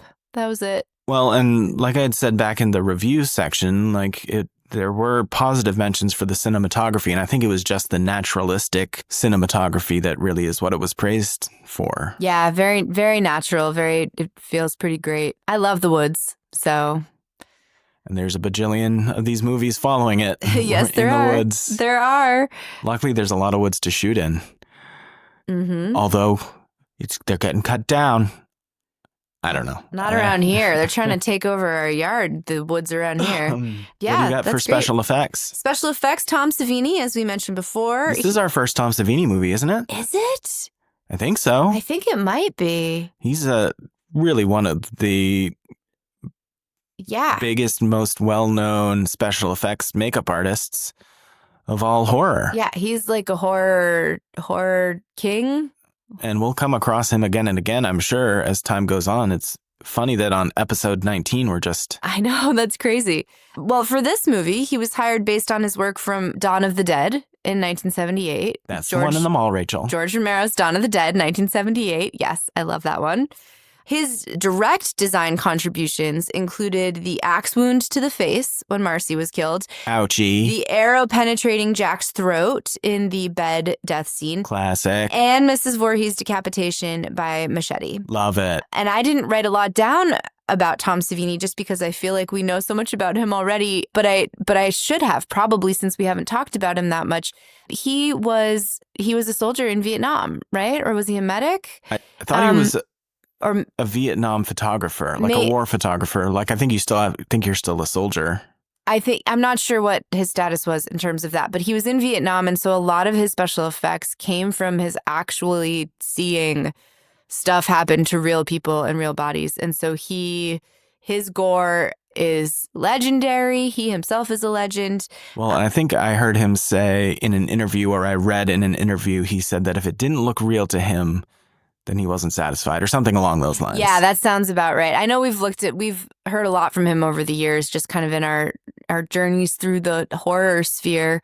And yeah, really, really cool to see his early work here in this 1980 film. A few things about, some of the scenes. So like Jack's murder scene, there's a really cool diagram out there that you can see where it shows there's a prosthetic neck piece. Kevin Bacon's head is inserted from below the mattress, and then the rest of the body is on the floor. And then a bag of fake blood spurted the blood through the hole. And then during the scene, the pump that was supposed to do it malfunctioned. And Stavrakis, who also was on special effects, had to blow air into it to shoot the blood out, which seems like, again, a very indie horror film thing to have to do. Like, just make it happen, make it work. What did we just watch where we saw Mute Witness? which is about making a horror film, and there are bags of fake blood that play a role in that film. Huge jug of fake giant blood. jug of fake blood, and then bags of fake blood at various points throughout the film.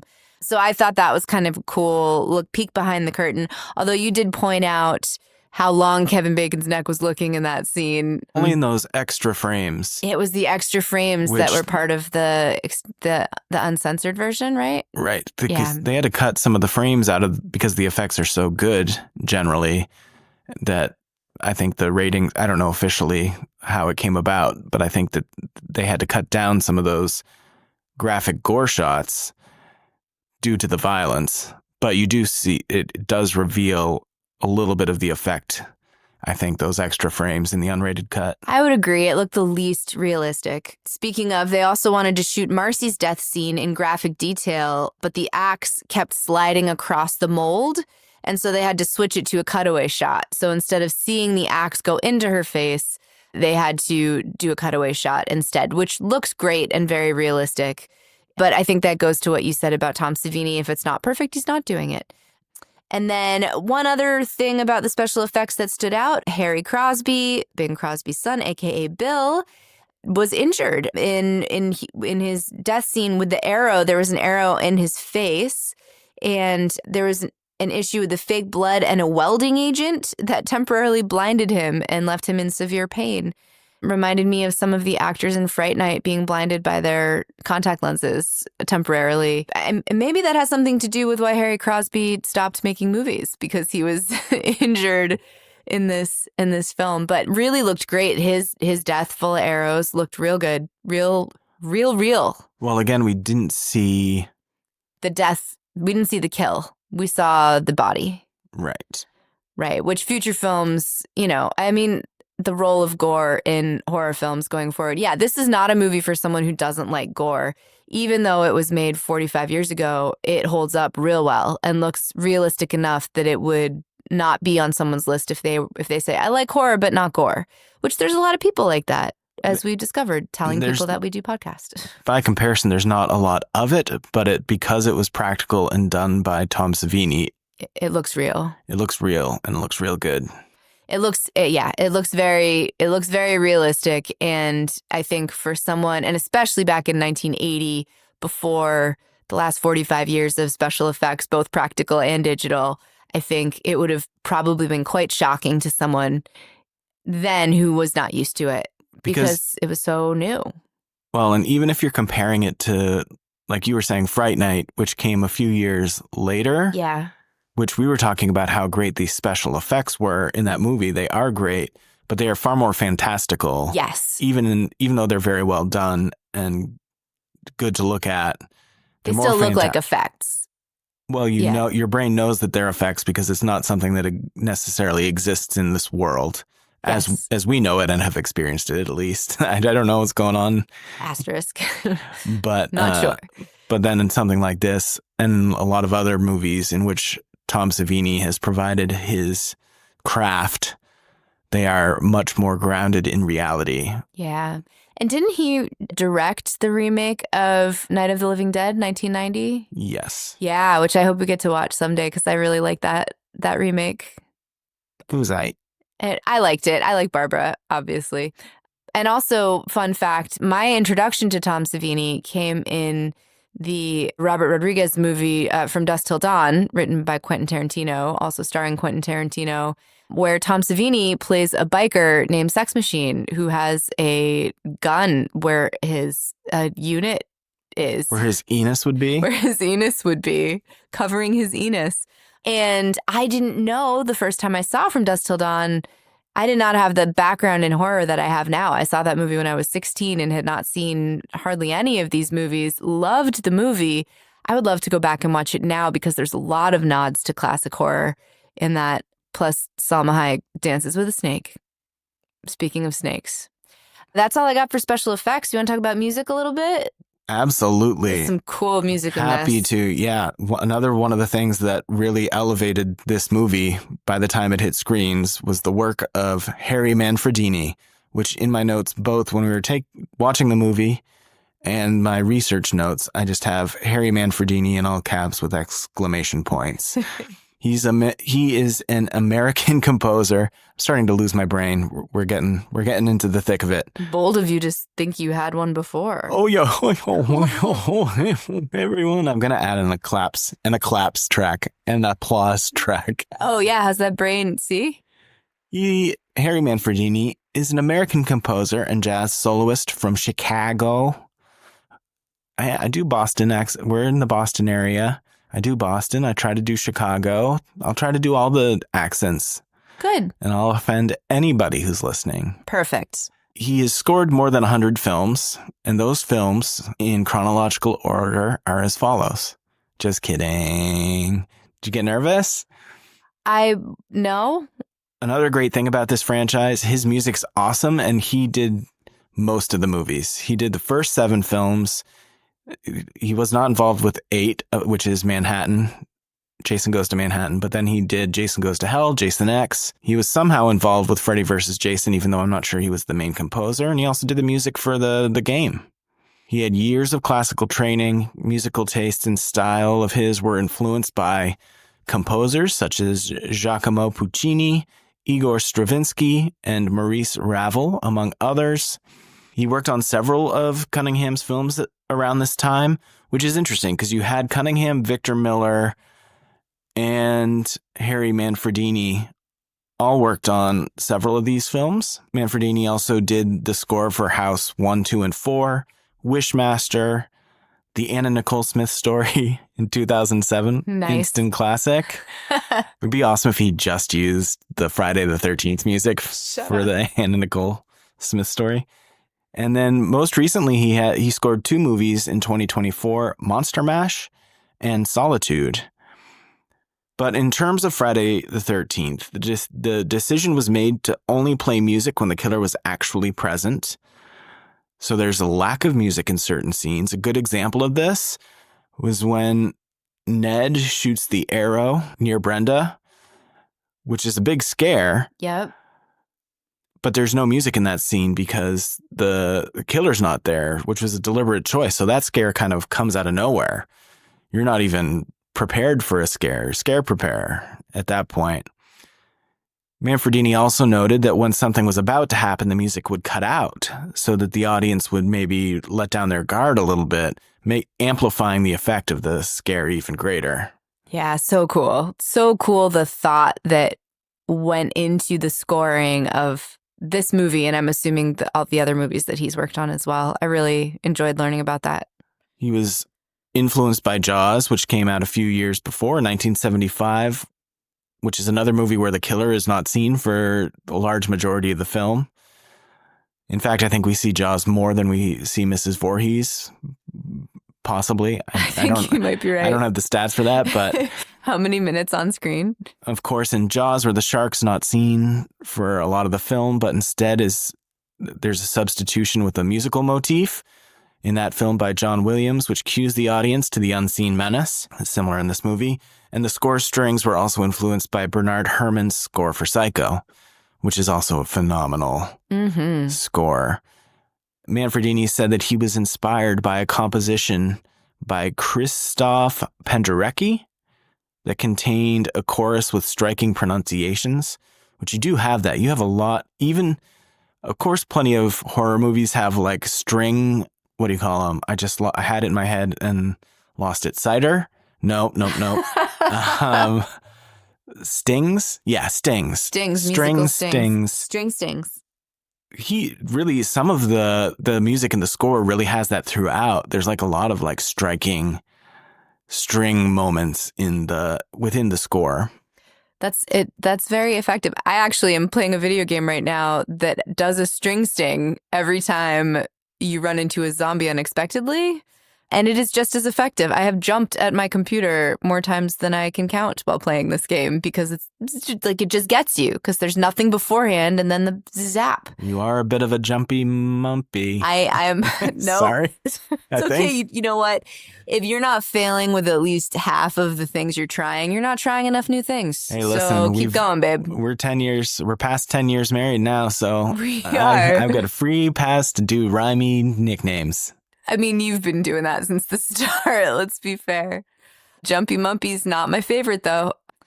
Yeah, string stings. I really enjoyed reading about the thought that Manfredini put into this, and then kind of makes me want to kind of go back and I will be keeping that in mind as we watch the sequels whenever that happens. Well, and what's great is that it really is a pretty signature score because I've said this before. Obviously, we're musicians. We're getting to our songs very soon. So soon. But a lot of times I don't notice a score, which might be the sign of an effective score for certain movies. Like, we did The Descent in our last movie. I thought the score was effective, but I couldn't sing you a note of it. But if I am imagining Friday the 13th, I can imagine several parts of the score for that movie and just the effect that it has.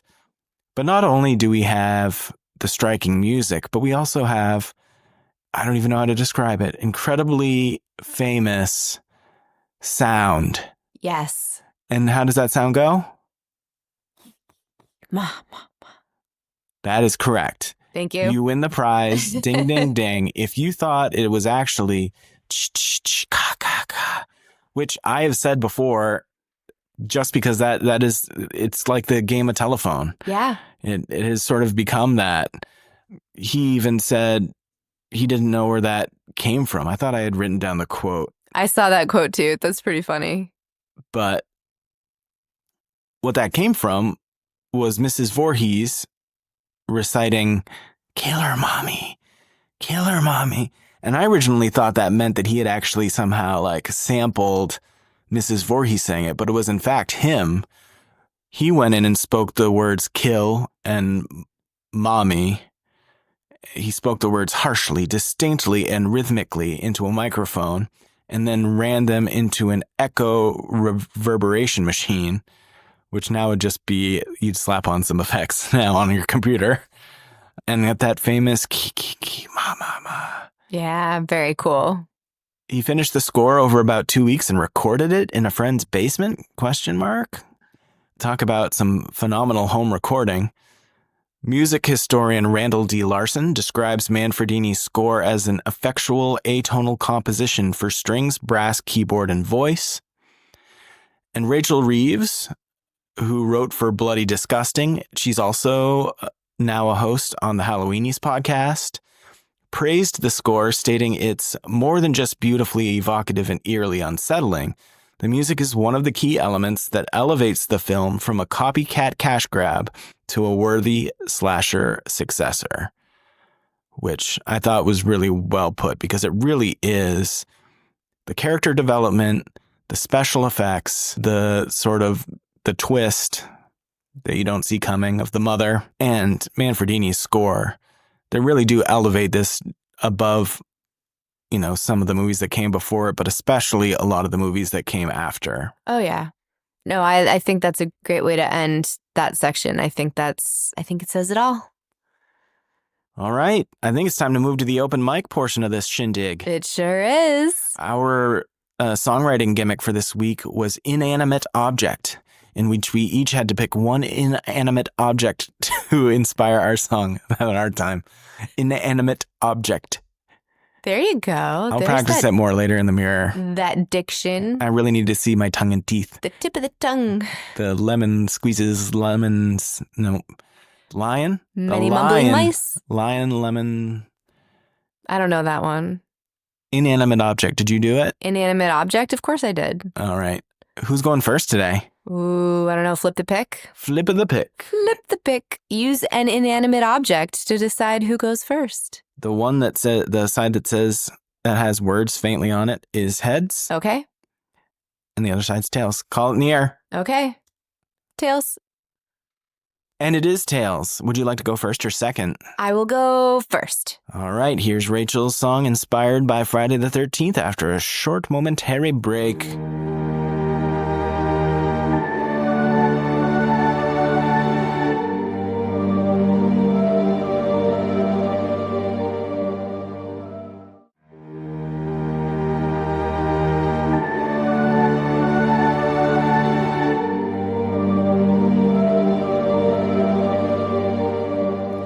Okay, this is my first time not playing piano. Cool.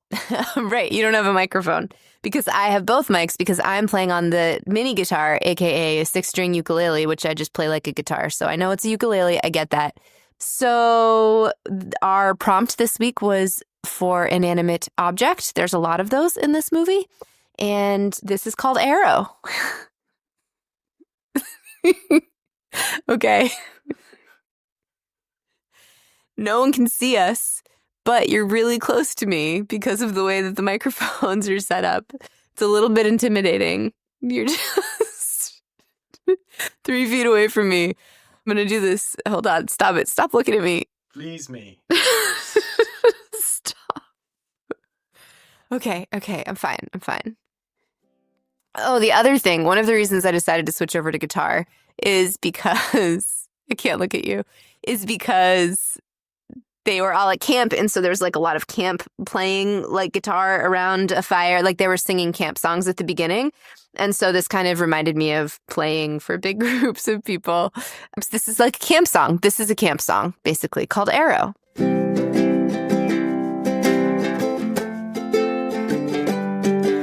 can run, you can hide, try anything you like. It's gonna getcha, gonna getcha. Like a thief in the night, it's gonna take your life. It's gonna getcha, gonna getcha. Silent, deadly, slicing air. Long and narrow, feathered tail. Lots of things kill without fail, but nothing's gonna getcha like an arrow. One in the eye, another in the neck. It's gonna getcha, gonna getcha. One in the gut and another to the junk. It's gonna getcha, gonna getcha. Silent, deadly, slicing air. Long and narrow, feathered tail. Lots of things kill without fail, but nothing's gonna getcha like an arrow. Hunting for humans doesn't seem that hard. It's gonna getcha, gonna getcha. As a method for killing, it's been around for years. It's gonna getcha, gonna getcha. Silent, deadly, slicing air. Long and narrow, feathered tail. Lots of things kill without fail, but nothing's gonna getcha. Yeah, nothing's gonna getcha. Nothing's gonna getcha like an arrow.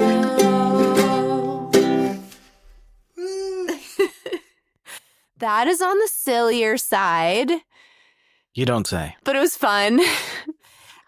Some Very of them fun. come out, dramatically and with a lot of thought. And I don't know, Friday the 13th is a fun, not thoughtless movie, but it's Campy. a fun, campy movie. And so that was a fun little camping song that I think it's really catchy. No, I really liked it. I feel like we could make it like a pop punk song. Ooh, yeah. That's your specialty. I will lay down whatever tracks you need me to. Very good. Arrow. right. Which arrow are you talking about? Well, clearly I was talking about Bob's death. Bob? Bill? Whose death? The guy who gets killed with all the arrows. One in the eye, another in the neck, one in the Oh, gut, yeah. and one in the junk. Because also Jack gets one through the larynx, too. He does. I specifically looked at pictures of the big arrow death. Well, if I'm ever murdered, they're going to be looking at your web search history. You're in big trouble, Like death scenes. especially if I get got by some arrows. Well, they're going to get you, Arrow is gonna get you. Ooh. All right. Let's do it. Me toca a me.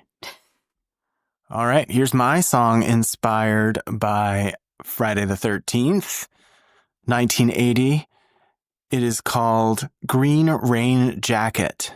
All right. I also went sort of the sillier route this week. We've had a couple of more meaningful, serious weeks, so this is a good movie for that, as you have already alluded.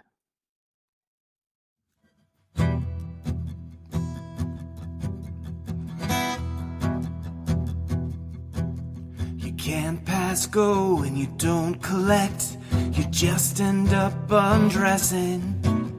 We'll finish this game some other night. I know it just got interesting. It's coming down something wicked now. I wish I had a rowboat. I better go shut my windows quick, but at least I've got my coat. My green rain jacket protects me from rain and it protects me from hatchets. My green rain jacket. Well, I'm all alone, but not so much.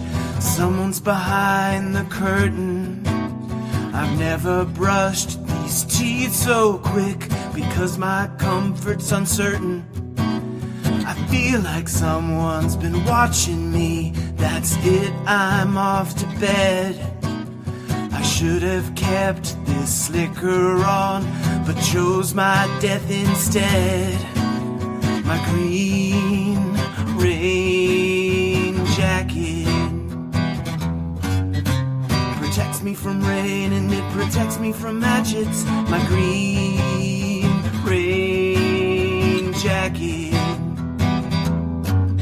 I was safe in its shell, but now it's back in the cabin. My polyurethane armor should stop the monster from stabbing. My green rain jacket. I should have known the crying child in the storm was just a woman who was grieving and avenging her son's death. Now I've rushed out in the rain because it sounded mighty urgent, but I couldn't tell exactly what she said. And I'm running through the trees inside the dark, but I can't seem to find the person who coerced me out of bed. I could be fast asleep by now. Instead, I've slowly figured out that in a moment I will meet my end. I should have worn my green rain jacket. Protects me from rain and it protects me from hatchets. My green rain jacket. I was safe in its shell, but now it's back in the cabin. My polyurethane armor stopped the monster from stabbing. My green rain jacket.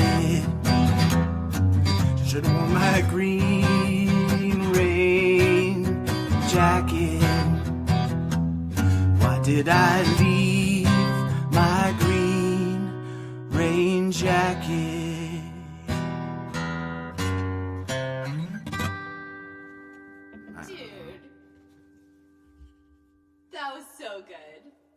Okay. All right. Yeah, I guess yours was silly, but it was still way more in depth than mine and so awesome and evoked images of the movie. I love that little do, the little bass line that you do there, and then the switch to the major. Just so good. You gotta and that was from Brenda's point of view. Oh, I know. And I noticed when I was rewatching this sort of the sequence with the green rain jacket that when she's wearing it, even though we think that the killer is nearby, she's not killed. But then when she goes back out and she's not wearing it, she is killed. So I decided that it was her green rain jacket that protected her. From hatchets. I know. I love that one. Someday, if we have time to go and make music videos, movies of all of these songs, this one would be a really fun one. Indeedly doodly.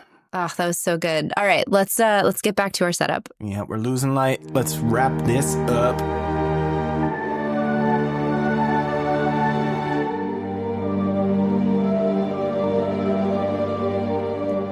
Well, that was a lot of fun. And what are we doing for the next movie? Are we deciding that? This is the time that we would usually spin the wheel to find out when our next movie would be. And I think, so, next week we have Friday the 13th Encore. And it's also Thanksgiving week, so maybe we'll do something with that. I don't even know. We haven't planned that out yet.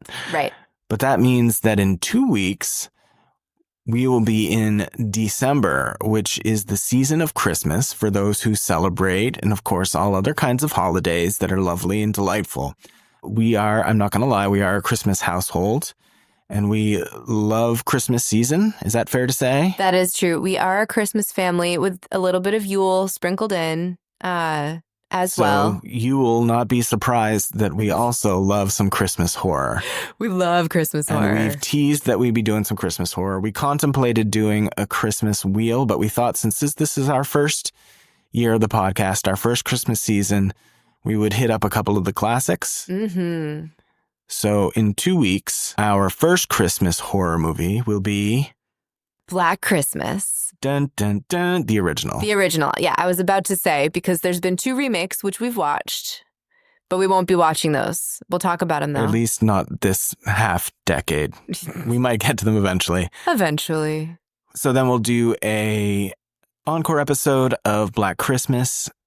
And following that, we will be doing Silent Night, Deadly Night. Woo-hoo, which is a fun little wacky ass Christmas horror movie. I love that horror movie. I love that movie so much. And actually, so now you know which movies we're going to be covering. That's our next 5 weeks, basically. So, and speaking of reboots, there is, I don't think it's out yet, but I think it's either coming out this month or in December, Silent Night, Deadly Night. Oh, a reboot. No way. By the producers of Terrifier. Oh boy. Oh, cool. Well, I guess we're going to have to maybe squeeze that in. Yeah, I'd like to see that. If we can, and then maybe talk about it on the encore. I'm not sure we'll have. If we'll have time, we'll find out. It's a busy month because we got kids and we're a Christmas house. So, but that's really cool. So if you haven't seen either one of those, you should watch those before the episodes come out, and then you can join us in talking about them and not be spoiled. Spoilt. I'm so excited. So excited. Where can they send us messages and comments and those kinds of things? Yeah, send us some messages. We're on Instagram and we're on X and Blue Sky and Threads and YouTube. You can find us there as well. Send us messages, or you can send us an email at omnldpod@gmail.com. And that's our handle on socials everywhere, omnldpod. You can even send us like crazy questions, like posing, hypothetical questions about horror movies. Yep. Or some food for thought kind of stuff. We'll be happy to talk about it in the encores. We'd be really, really interested in that. If you have any song requests, we can't make any promises, but throw it out there. You mean like a gimmick request? Yeah, like a gimmick request, or I don't know. They're creative. They could come up with something. What we're saying is we're open. We're open to ideas and would love to hear from you in any way that is most comfortable for you. So yeah, this was a lot of fun. I'm really excited. Are we going to do a gimmick for Black Christmas? I think so. Well, should we spin it now or should we spin it We usually spin now. Oh, we spin now and then we refill the wheel on the encore. Yeah, let's spin a gimmick. Spin it. That doesn't work quite as well as I hoped it would. It sounds like spinach. It does. We're spinning, but you can't hear it. Oh, there it goes. All right, spinning. Here we go. We landed on Killer versus Victim. Ooh, which we did only a couple episodes ago for Halloween. It isn't a bad movie for that, Black Christmas. It's not actually. And we are going to have to start repeating gimmicks, We will. I didn't expect it to happen this quickly. I will just say that on either side of this slice, Killer versus Victim, we almost hit 1 minute window where your song is based on like a 1 minute segment from the movie, or freestyle. We've done freestyle a couple times. Yeah. We haven't done 1 minute window yet. Do you want to do that? Yeah, that sounds like fun. Let's do that. Let's try that. And then are we going to identify the window while we're watching the movie? I don't know. We can talk about that after the movie. All right. Sounds great. I think that's it. Yay. Thanks for joining us once again to talk about all this nerdy movie stuff and nerdy music stuff. And we'll talk at you at the encore for this next week. We'll have something fun planned. Yeah. As it is Thanksgiving week. And in 2 weeks, we will be diving deep into Bob Clark's Christmas classic, Black Christmas. It's been so much fun. All right. See ya.